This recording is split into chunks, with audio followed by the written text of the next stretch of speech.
Do you know what it takes to become an award-winning international music artist? And how to cut through the background noise and the negativity that happens around you and create and be creative for something bigger than yourself? Well, today my guest is here to talk exactly about that. Hi, my name is Vindhya V. This is Art of the Extraordinary, the podcast for those of you who's ready to play a much bigger game and leave an extraordinary legacy behind. I'm glad you're here, and it's time to make your quantum leap. On today's show, I have Edie Roman as my guest. He is an award-winning singer, songwriter, a performer, and a multi-instrumentalist from Ontario, Canada.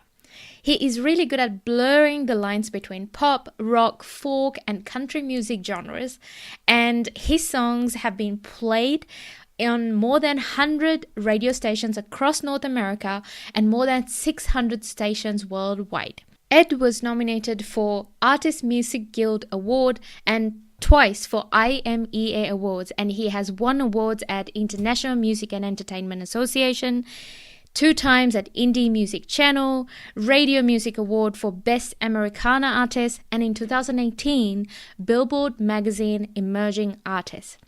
As you can tell, he has won lots of awards. So, here is Edie Roman.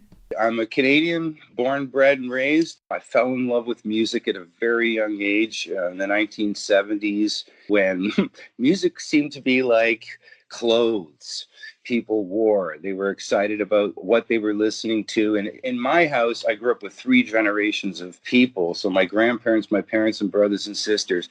I had this influx of music that was coming from Eastern Europe, from American music, Canadian music. And I saw how excited people were. And it made me excited. And I remember, buying my first Beatles record when I was like 6 or 7 and listening to that piece of vinyl and almost wearing it out because of what it all represented, this cultural sort of identity and describing who we were as people. That's the philosophical side of music, like any art form. We're describing our situation in this moment in time.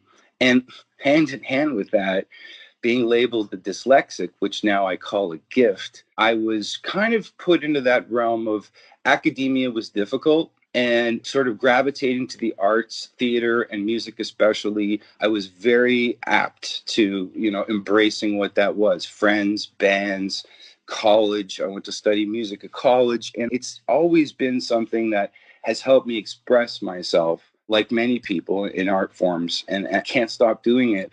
I would say even if I don't make money in this business, it's something that I have to keep doing because I'm experiencing something, and it's important for me to somehow articulate it. What age did you know that you wanted to pursue music as a career? Because a lot of people are interested in it and would love to do it, but a lot of people fail to do it because they can't pursue it longer term as a career and make money at the same time. When did you know that that's what you wanted to do? Well, those are many levels of that question because I think from a very young age, realizing that my family encouraged me so much with what I was doing, from singing on a little chair in the kitchen at dinner time, songs like John Jacob Jingleheimer Schmidt, and they were always kind of showing me off. And I thought, there must be something to this because people are enjoying it. And I like making people laugh. There was a big part of that, like, hey, this little kid singing a song and he's kind of good at it, and seeing people happy was a big trigger. And I went, you know what? I want to do this. I like seeing people happy because even at a young age, I identified with there's a lot of crisis in the world. And for me, having people in a state of levity or enjoying the moment and experiencing it, that was a big thing. The other level to your question is realizing about it being a career.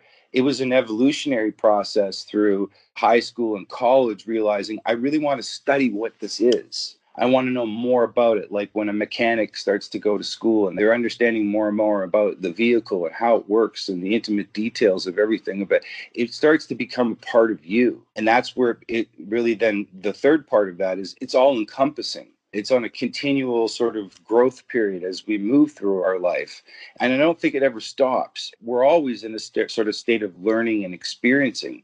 So for people that struggle with that, in that regard, I would say encourage to keep at it when you can and keep massaging those ideas for yourself, because as I said before, even if it's not something that becomes a career, where you're actually a commodity or you're using it to make money, it's something that is interpersonal to your experience, and it allows you that vehicle, that vent to be able to share in something that you enjoy. I've so often been in places and people are like, hey, play this song because they like it. And that tells me something about that experience, even if it's for yourself at the end of the evening and you've enjoyed what you've been doing for the last 2 hours. That's really special. And it doesn't take much. It just takes your time and your dedication to what excites you. Well, from what I understand about your music, it's so different, as in, like, I cannot put my finger to say this is the genre or this is this exact thing, because I feel like you are mixing a lot of genres together in your music, and that's quite amazing.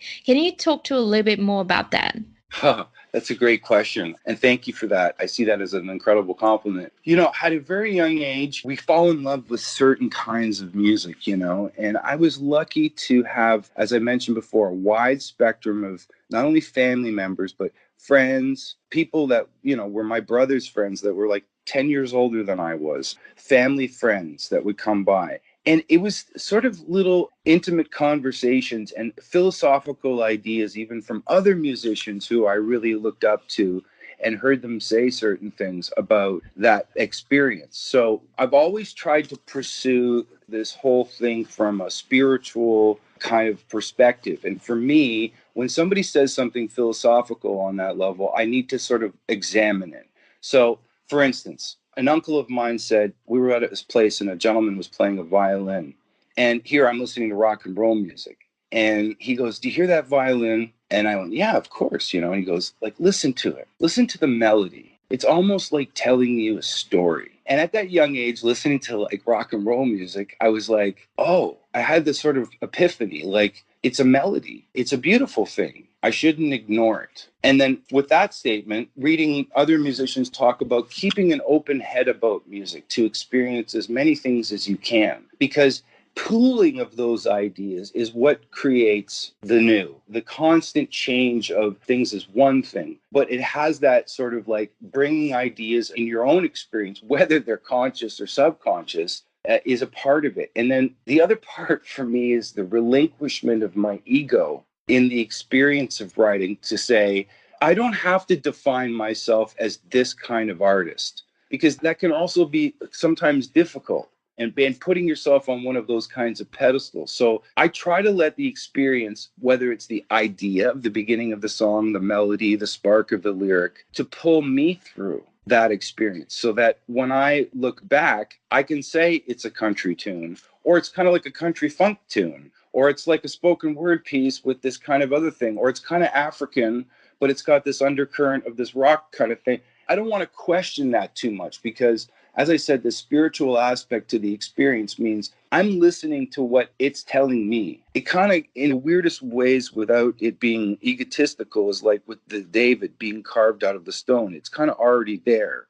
And you have to sort of release the rest of all the other information that we're continually bombarded with to find those sort of critical phrases and ideas that mean something to you. And when they do, and you have that experience, it really is a special thing to have it unfold in front of you and then to be able to share it. So I try not to gauge too much on my albums. When I put out a record, people would say, well, that's like a country song. I could play it on this station. But then this is like a funky kind of number. I could play it on this station. And I'm like, great. This is a wonderful thing that music has taught me. It's given me this cross-pollination concept to life in terms of societies, religions, dogmas. There's so many different things that can change our perceptions of things depending on how we interact with it. So music, that's why I say I take your statement as a compliment, that I like it when that happens. It behooves me not to ignore it, to allow that to happen. And I've found some really beautiful experiences in the process.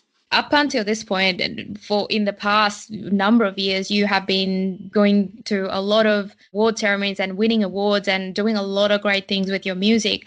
But I'm guessing that when you first got started, you didn't know that it's going to go that way. So how was that journey like? It's a crazy journey, to be truthful about it, because it's fraught with victories that are personal victories, achieving certain abilities, technical things, like as I mentioned, the songwriting process, going through all of that. They are like mountain high victories to me. But the experience is also fraught with a lot of disappointment, and disappointment with the no factor. I don't want to sign you. I'm not interested in this music. The gig didn't work out well. There's not enough money for this. There's always some background noise that's occurring that you kind of have to juggle inside of the experience. But there's a marriage between the two because they somehow solidify themselves by the difficulties that we have to go through. They end up making us stronger in some way. And when those victories do come, acclamations, good gigs, tours, radio experiences, television, that's all the icing on the cake. And what I've learned is to try to not focus solely on the now. I'm always trying to think ahead. Even when I've been doing something and I'm getting messages from people, I'm actually still working. And instead of going right away to pay attention to what those messages are, I'm still want to create. And then I will go back and look to see what that is. Per somebody's enjoyment about a song or connecting with somebody in the media or something like that. But to me, it's been a rocky road. But like working in a garden, and I've used the metaphor of gardening so often because I do garden, it can be an arduous task. You start off small, you plant a seed, you have to tend that row, weed, you work through that row. And when you look back, you go, wow, that looks good. I'm sustaining it, I'm feeding it, giving it water. And in the end, as difficult as it may have been, it feeds you. Because of the entire experience, whether or not you're getting the big bar of gold for the gig or the payoff for some licensing thing, that's one thing. But the reality of it is it's the journey itself. That's why I say they come together and become akin as one inside of all of it, because I can't, there's crazy stories about things that happened. And at the moment in time they were occurring, it was probably really hard to deal with. But looking back, they're now funny stories to people. And some of those experiences have ended up in song. So, as I say, it's been a rocky road, but it's been an amazing journey.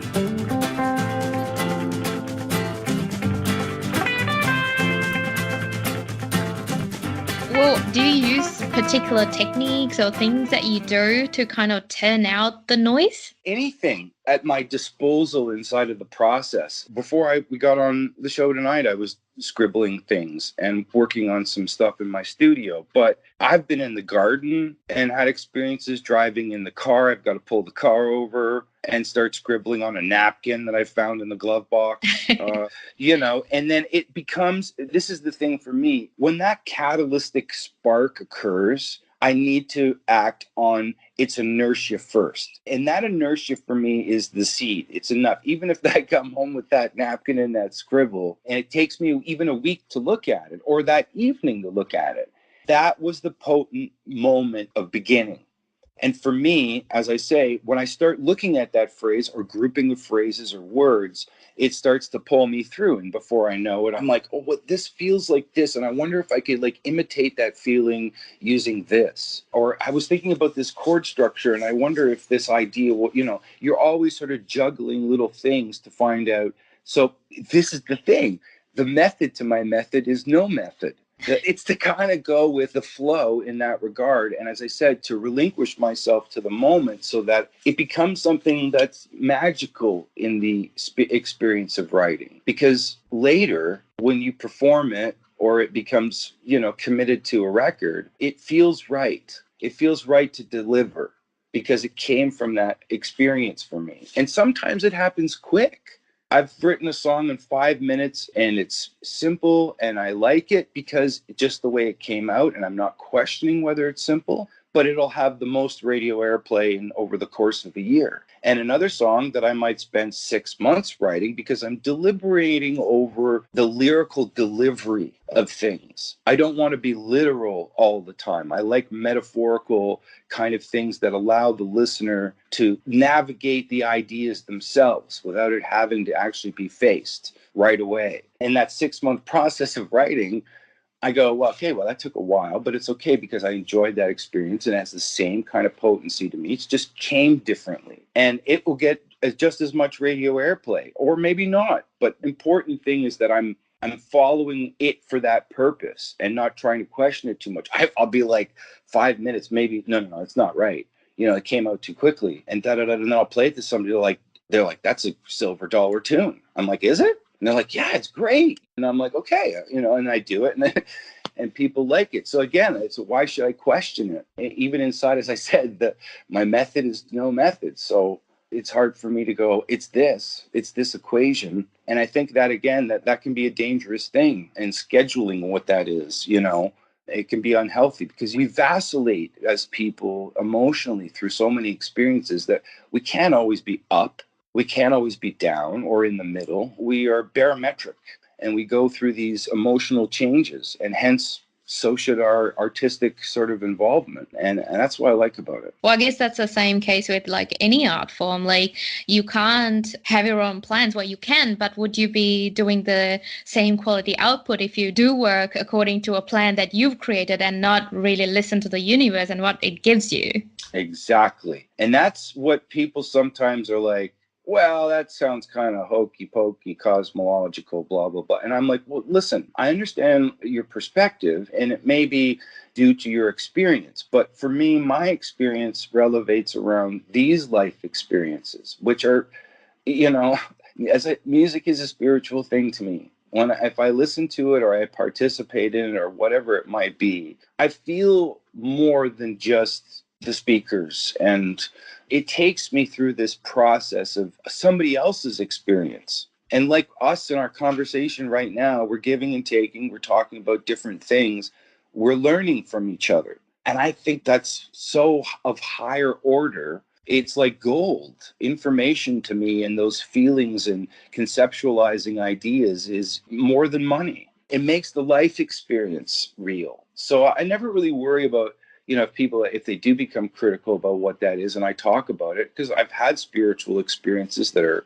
hard to ignore. I then start to see the parallels in a multitude of things in life and relish it even more for that reason. It makes it real. Well, Ed, in the beginning of your career, as you were saying, like you were doing different kind of music, and all the people around you probably try to put you in a box and say, okay, this is what you are, or this is what your music is. But in the beginning, when you get started, you don't know how it's going to be perceived. So how did you find the courage to go through that? Or like, what made you through that phase? It's belief in yourself is the potent part of your statement. And because ironically, as a dyslexic, there are so many self-esteem issues tied in with what that means. Because academically, when you're struggling, because of pictorially and spatially is the sort of comprehensive concept behind what dyslexia is. Language matters to a dyslexic, but at the same time, its pictorial function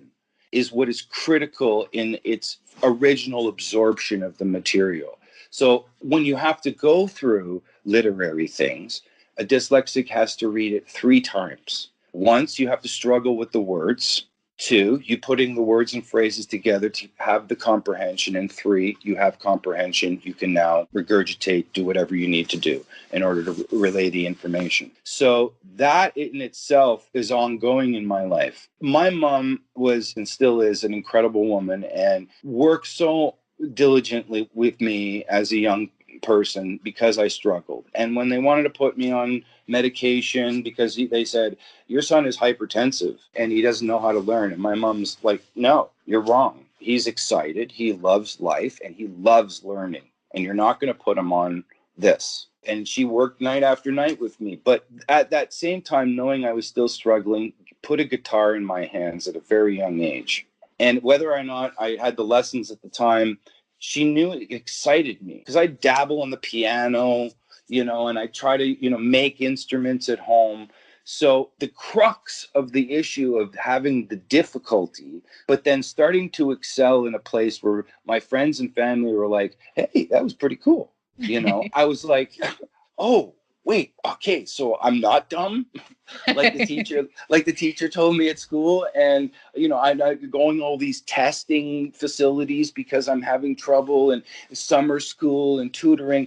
I went, okay, somewhere there's this middle ground for me, and it was my friends playing with them, encouraging me, and working together, pushing each other. That's what really developed it. And that muscle in me to have that sense of confidence and a feeling of prowess to say I'm confident in what I'm doing. But, at the same time, I won't lie. I'm always learning. I'm always trying to understand more about my craft because it's like a toolbox. You go to school, and when I taught for the longest time, I don't want to tell a student how to write a piece of music. I can assist them with conceptual ideas and where they're sitting mechanically, but I want them to express themselves. And the same thing with that said, every musician I know that is out there doing stuff, playing, working, and writing, we're all always in a state of learning and dabbling. I know so many musicians that cross over and say, hey, let me get behind that keyboard. Well, you're a drummer. I know. That's what's so cool about it, right? And having that experience, because to tell you the truth, it's humbling.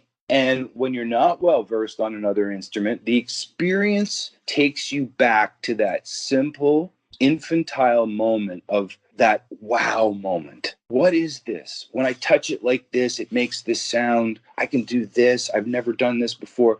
It's all part of, again, that learning experience. And it never stops. I don't think it ever stops. It feels to me like a lot of what you do is more about staying curious and learning and not knowing it all and not even think that you know it all. And allowing yourself space. As a young player, I spent an incredible amount of time with my instrument, 12 to 14 hours a day. When I was in college, it was like 5 a.m. till, 2 a.m. and little to no sleep, driving long distances, ensembles, going out to clubs to watch other musicians at night, continually working. And, but it's those spaces in between that allow your mind to relax and become elastic, to be able to think about what you've just absorbed. And that, to me, is the key. I love detaching late at night and watching like a documentary on the Younger Dryas event during the meltdown of the Ice Age or something like that, just to go away for a while. Because all of a sudden, my mind, there's these little connection points that click on because it's not so filtered at that point. And staying excited about it is exactly the key, because repetitiousness is one thing. We go out and play a song, you know the number, it's in this key, these are the lyrics, this is the tempo, we did it like this last night, we're going to do it like this tonight, whatever it is. We might open it up somehow for some improvisational thing or whatever, but repetitiousness is a part of what we do. So allowing that to not be a part of our daily life is what keeps that spark alive. Jamming, just going up and making noise, is also a big part of it, and not worrying so much about structure. And then in time, things start to show themselves to you that you're like, hey, what was that? Oh, that was kind of cool. Let me try that again. And I'm going to play with that. Oh, wait a minute. And it just starts to kind of come and click. For me, I also realize that if I get to that point where I'm like, what should I no, I stop, because I'm questioning it too much. I'm not listening to the experience. So I go, okay, just take a break, go outside for a while, do whatever, call somebody, talk to your mom, whatever. And then I'll come back to it and look at what just happened. And then it starts to pull me again. So I always make sure that that fun factor or that excitement factor is there for me, because there is a lot of repetitiousness in what we do.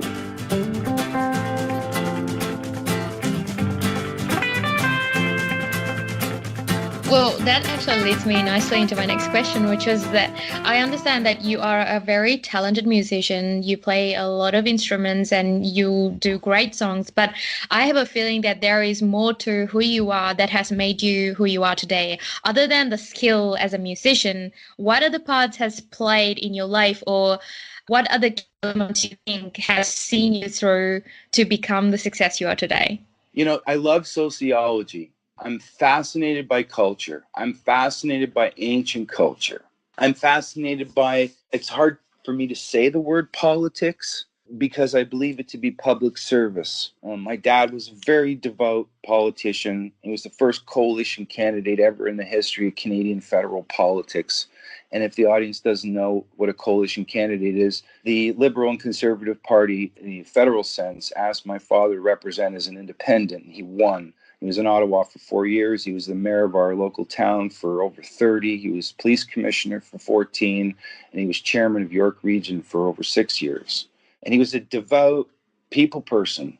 And my dad was the kind of person that at the age of 6, you're sitting around a dinner table with 8 adults. And at the end of some sort of political discussion about what's going on in the province, he asks me, "What do you think?" And it really struck me then that somebody of that caliber, my dad, this magnitude person that I looked up to, wanted to know what a 7-year-old thought. And for me, that gave me the impression that everybody has something important to say. And that's where sociology and the idea of ancient cultures and what we've said and what we've done and how we've interacted with one another is all sort of tied into that.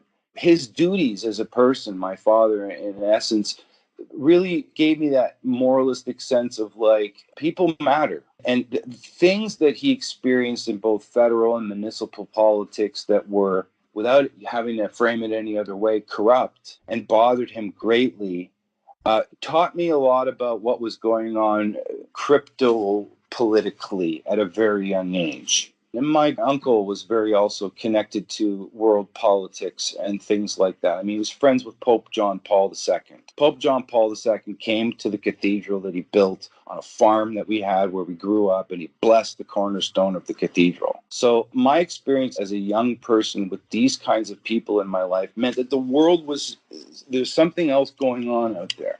And for me, writing and my writing experience tied hand in hand, as I said before, with sociology, fascinates me at where we live today in the 21st century and what is going on in such a drastic way and in such a beautiful way. But it all really depends on us as people. This is where my writing in terms of connecting with people and what I'm talking about in terms of my experience exists. That communication is the key. Communication, not just with our cell phones. It's fascinating that we have the ability. Look, you and I are talking right now from Perth to Canada, and we're having a show, and that people can tune in to this show from anywhere around the world. That is an incredible thing. And I mean, people are like, okay, well, yeah, whatever, you know. No, it's an amazing thing. When you grew up in the 1970s with a dial rotary phone, 3 TV stations, and people fought over one record player, you realize that the steps that we've taken in a number of years are incredible as far as communication.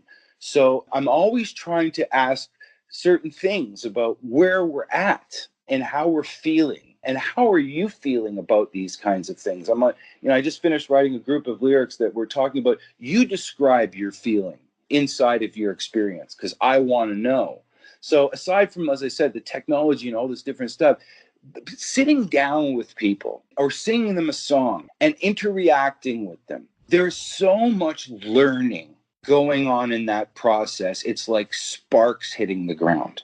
And why? It's because there's character assembly inside of the information. What I mean by that is when you hear somebody telling a joke or they're telling some fantastic story and they're getting excited about it and the delivery is happening and hands are moving and there's body movements and there's noises and character voices being, all of that even serves a greater purpose into the mechanism of what's being said. Aside from the story itself, it leads the imagination into deeper concepts. For me, musically, what I'm really trying to circumnavigate is all of this kind of stuff sociologically tied into sort of what the right thing is to do. I won't be afraid to sit and talk to somebody at a grocery store about growing their own tomatoes while they're buying tomatoes, because I really want to empower somebody with that idea. And I've written about it in songs, and not directly like, hey, go out and plant some tomatoes, da da da da. It's metaphorical. So for me, it's kind of like that. I feel like an electric museum sometimes, I'm fascinated by, like I said, even like, think about it. If we go back to a dig and we go down 10 feet into the subsoil and we start excavating everything from bone to carbon material from fibers, and what are we going to find? Pottery, some kind of shard of material, and it'll have emblematic symbols, something carved in. And as we piece it together, this culture that we knew nothing about starts to tell us more than we actually knew. And not only more about them, but maybe even more about ourselves. So you're always going to find me talking about something historical or something from the past, even though I'm playing modern music, you know? And so that's a big question you asked me. So I guess that was kind of a big answer.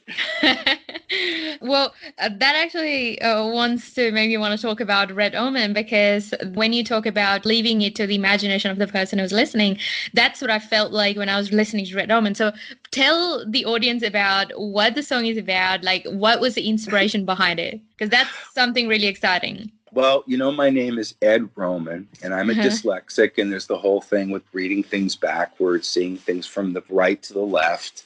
So the jumble of my name is Red Omen. And I thought, isn't it interesting that dyslexic comes up with the concepts of that and the flip-flop of the name and how that all evolved was humorous to me. But the thing about life, which is amazing, it's like allegory of myth. As sometimes I describe my experiences and the things that have happened, people are like, yeah, sure, whatever, Ed. And I'm like, no, go check it out. And they're like, I can't believe that actually happened.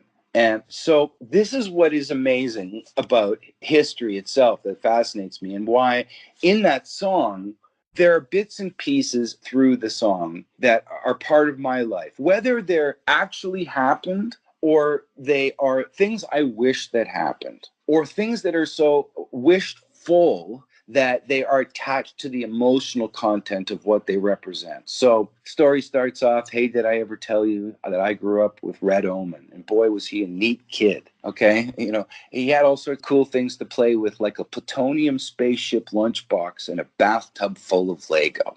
Well, I grew up at a time when Lego hit the fan. And I knew some kids, they had so much Lego. It was like a bathtub full of Lego. And that moment in my child, you know, let's play Lego. We're going to build a house. We're getting cars. It's a spaceship, da-da-da.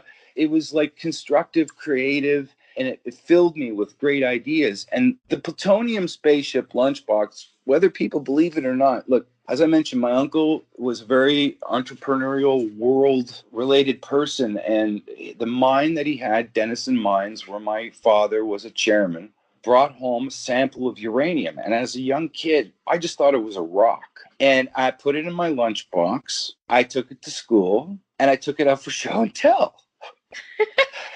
And when the teacher found out, they put me in a cab and sent me right home. And called my parents and like, what is going on? Like, your son brought uranium into school? You have to understand, it was a mild stone. It hadn't been processed. It wasn't a tablet or any kind of cylindrical shape ready for usage or anything like that. But if you took a Geiger counter and you moved it over the stone, you would get a mild reading, definitely larger than background noise. So that part of the allegory fulfills the myth. In that sense, people listen to it and go, well, that's kind of crazy. And it sort of reads like a cartoon in your imagination. So that's what I'm getting at, that the song is littered with little bits and pieces of things that have happened to me and are not. The whole part about Jimi Hendrix and the UFO going to the space or the base camp on Machu Picchu, I loved Jimmy. I fell in love with his music at a very young age. I made a pilgrimage to Washington to his gravesite. I know all of his lyrics intimately, more so his lyrics than most of his guitar playing. I love his guitar playing. I know a bunch of his tunes on guitar and play them on bass, actually, because I love them so much. But whether you believe it or not, my family had a mass experience in 1968 where this light flew and landed between our barn and our house. My mom thought it was going to hit the house. She thought it was an airplane at first. They observed it. It did some really crazy things. It was reported the next day in local newspapers, the David Dunlop Observatory, also our local airport, that they had tracked unidentified flying aircraft. That bit of story at a very young age was always in my mind. And it got me excited about the possibilities of what if, and having it in that part of the lyric, because it's a story I often tell. And most people are like, wow, you know, like either they're believers or they're not. And for me, I wasn't there. So I have to take 8 other people in my family's word for it. And I believe them. So that's where it all ties in. And again, that's about the lyric writing process, which I like so much. You never know as to what. I've never met Jimi Hendrix. I love all of his music, but I never got in a UFO with Jimi Hendrix and went to Machu Picchu. So you never know how that's going to fit in and where that is when you look at it as part of your life. And for me, that's part of my life experience. So why I wrote it into the song. And now what's so amazing about it is that after writing it, when you look back and have that weeding the hoe moment, the row moment, you go, oh, you know what? This feels like a cartoon. From the moment that I finished it, I was like, I could see this as like a child's thing and an adult cartoon. What the heck?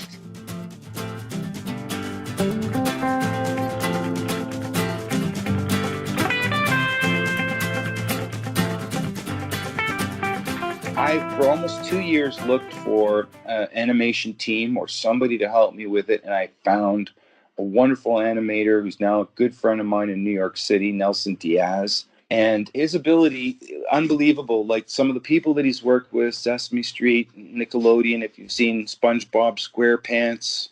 Wow. That's the Ted 2, the movie. It's kind of staggering the work that he's done. So the stab in the dark moment comes back as, I like the song. This is fun. And there was this kismet stuff going on where he was like, hey, you know what was weird? I was reaching out to other musicians trying to get I want to work on a video, but nobody was getting back to me. And then you emailed me. And then I listened to the lyrics and there's this thing about Machu Picchu in it. He was like, I was just there with my family. So I was like, I had to say yes, and in that process, he's developed through the music, this wonderful 4-minute, 20-second video that's been showing now at film festivals all over the world. And I'm so excited to say that we're opening on the 23rd at the School of Visual Arts in Chelsea in Manhattan, coming in May. And the other huge part of it is that as a dyslexic, reaching out to Positive Dyslexia as well as Davis Dyslexia Society in the United States, we are now working together. Red Omen is now a vanguard and figurehead for a fundraising campaign to facilitate tutoring programs for kids, because the methods there that we're working with in the tutoring programs are not implicated in the Western Hemisphere yet. It's in the Netherlands, it's in different parts of Asia, it's in France, Germany, the UK. So other than raising funds and it being something that supplements what we need right now, I'm really hoping that the inertia behind this opens up a dialogue to education ministers everywhere to be able to talk about the simple addition to the academic environment for young kids, because the results are phenomenal. And you'd be surprised at how many children struggle with dyslexia. And there's many correlations between certain things, like the amount of children leaving school and high school struggling with academia as there are entering the prison systems. So I see it as important as food and agriculture education, and how and what we are teaching children is vital to me. So it's big. It's a bigger than me thing, and it's got me spinning because I'm so happy about it. Absolutely. Well, I do notice that you do a lot of charity work. As often as I can. Anytime anybody wants me to do anything for that, any Cancer Society, MS Society, sick kids, I want to get involved. That's where I was getting before. We were talking off air even. Music is one thing to say, I like it, I'm dancing, I'm having a good time, we're cooking dinner, it's background noise, whatever it is. But when it's a vehicle, like Steven Tyler in the United States starting Janie's House, he's using his ability to help girls that need help. Here's a place to stay. We can get you help. You've been abused, whatever it might be. That's cool. I really like it when that happens, because it's connecting again and helping people. And to me, that's huge. So, and when anybody says, do you want to get involved for this event? It's charity related or it has something to do with it. Yeah. And usually anybody that I ask to be a part of it is. Anytime we've done the Relay for Life for the Cancer Society up here, everybody jumps on board. Yeah, no problem. We'll be there. Talk to you soon. And we do it. And I like it. I like it. Well, Ed, just let me ask you this question now. Given the career that you've had and these amazing things that you're doing, what would you say is the best advice you have been given? Keep an open head about music in terms of, if we're talking music in your career. We are also predisposed to, this is my idea and this is what's going to happen. And that's a good thing. It's good to be, planning and forward thinking. But so often in our experiences, we don't know what door, window, crack is going to open. And I think it's essential to take it when it comes. People say, well, I don't want to do that. I'm not licensed by music to a commercial and da da da. You know how many musicians or artists I've been turned on to because of like a car commercial or something? And then I'm like, clickety click. Oh, Janelle Monáe. Cool. Who's she? Right? Like, that's how I got turned on to Janelle Monáe. That's the key. And believing in yourself, believing not just like I'm a good guitar player. Those are all parts of it, but it's feeling confident in what you've created. That I've always found that younger people that are creating and struggling with their own apparatus still, the only thing that they're missing is committing to themselves and being comfortable with who they are. We are always defining ourselves against our influences. I can't write a song like so-and-so because it's that song. Yeah, you're right. Accept it. But go write something that makes you feel empowered, because that's the key. It translates then. It's not going to be that song. Okay, that's fine. Again, it makes it real for you. And that acceptance of it is the key. Well, I guess, I mean, no matter whatever you're creating, like, you have to accept the fact that 100% of the people are not going to like it. Some people are going to like it. Some people are going to love it. Some people are going to hate it. And I guess you have to accept it and just do it for the people who is actually going to love it. Well, yeah, and I've even had this before where somebody would say, hey, you know that tune you wrote, Pawn Shop Ghetto Blaster? I'm like, yeah, I love that tune. They're like, you should write another one like it. And I'm like, but I already wrote that tune. Like, and I love that you love it. And I love that song. And I love playing that song. And people dance and we have a good time. But I don't want to repeat myself for the sake of repetition just because I know a whole bunch of people like it. It feels false to me. And you know what? I've been through those experiences where I've been lucky enough with friends and other people to go, you know what? We're pushing this too much. Feels artificial. And when we break and take a breath and get away from it, then that other part of what needs to be there starts to filter in. And, you know, then you become pegged and almost pigeonholed as this, that, and the other thing. Look at Bowie.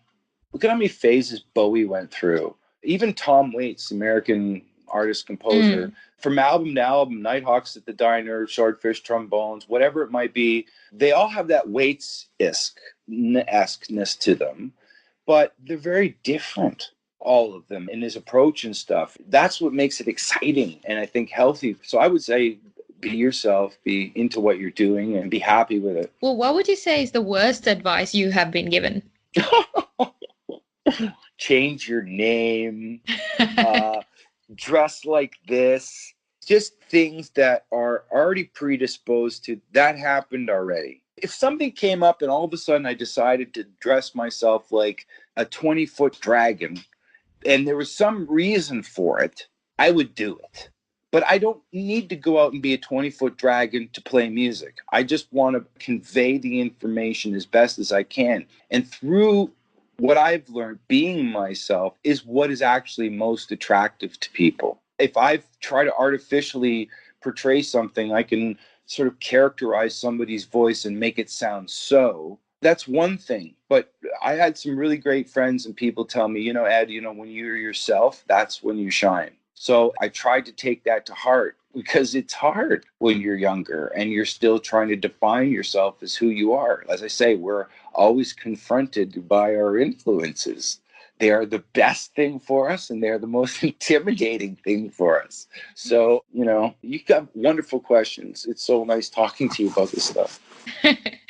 Say, if you could go back to the beginning of your journey, what would you change about how you did things? Wow. Changing things, you know, I don't want to have regrets inside of it, but again, it would have to do with that musical self-esteem, that realizing at a younger age that it's okay to be more me, because that's where when somebody else is more themselves and you cross-pollinate, you really get something special. I've been so fortunate outside of that experience where I've found that working with other people, band members, the things that are happening in the creation process are about that when they heard the two. So I think, you know, again, it's finding out who you are and listening to who you are is such a big part of it. Well, what would you say is the number one thing you've learned about yourself having been through the journey up until now? How lucky I am to have friends, how much friends inside of my musical experience mean to me. This sense of family and camaraderie that if you could ever have telepathy with people, that's what it's like sometimes. I've had moments in improvisational gigs with guys. So like the band would go, we would drive to Ottawa, 4.5 hours, play a gig, drive home all night, sleep 2 hours, and then the next morning go play a quartet jazz gig at a brunch. We played this brunch, man, for like 2 years, but we were tired and we'd be like out driving all night or whatever it was. And that sleepy sort of like detached meditative space creates for this other sort of like listening and feeling experience. And there are things that occurred in those improvisational moments that you could never score or arrange. And you look back and you go, my God, I can't believe that just happened. Or you're playing on a gig and all of a sudden, for out of no reason, you'll play the same figure over a bar and a half rhythmically with somebody, and you're stunned by what's kind of happening. The question is a great question, because it's like you're always trying to, again, understand what the experience is, but at the same time, you're not trying to question it too much. So when that happens, that's where really all of that creation that I was talking about comes from.